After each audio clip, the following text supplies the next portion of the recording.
মাকা ভোসরা, তোর এত বড় সাহস! গুরু, ভালো চাও তো এখান থেকে কেটে পড়ো, না হলে কিন্তু কপালে চোদন আছে। লেওড়া পালা পালা। এ লেউড়ি ভয় দেখাতে এসছে। নে এবার নে, গাছে উঠে হাড়িটা বেঁধে ফেল।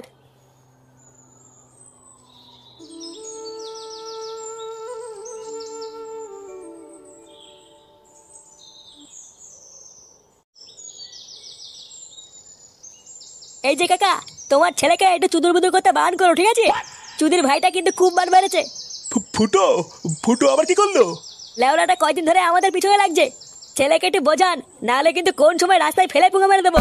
তখন কিন্তু বুড়ো বয়সের ব্যাপারটা নিতে পারবেন না, এই বলে দিলাম। কেন দাদা, ফুটো আবার কি করলো? এ গুরুকে প্রশ্ন করছেন মানে? বড়া গুরু উপরে কোনো কথা হবে না কিন্তু। আমি তো কিছুই বুঝতে পারছি না কে কি বলছে। শোন বুড়ো, বারবার এক কথা বলবো না, ছেলেকে একটু সাবধানে রাখবি, ঠিক আছে?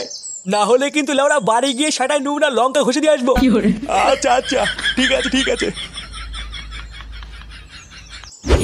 হ্যাঁ রে বড়া, চুদির ভাইটার মাথায় ইডলি দিয়েছি চোদন। বড়া কত বড় সাহস, আমাদেরকে বলতে সেটা ভাঙবে। বুধার বাল আমাকে তো চেনে না, লেওড়ার জায়গায় দাঁড়িয়ে পুঙ্গা মেরে দেবো। ওখানে যদি আমি থাকতাম না, ওদের মজা আমি দেখিয়ে দিতাম।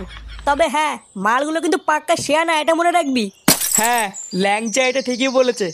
ওরা কিন্তু চুপচাপ বসে থাকবে না, ওই ইটের জবাব কিন্তু ওরা পাটকেল দিয়ে দেবে। তাই ওদের উপরে আমাদের কয়দিন একটু নজর রাখতে হবে।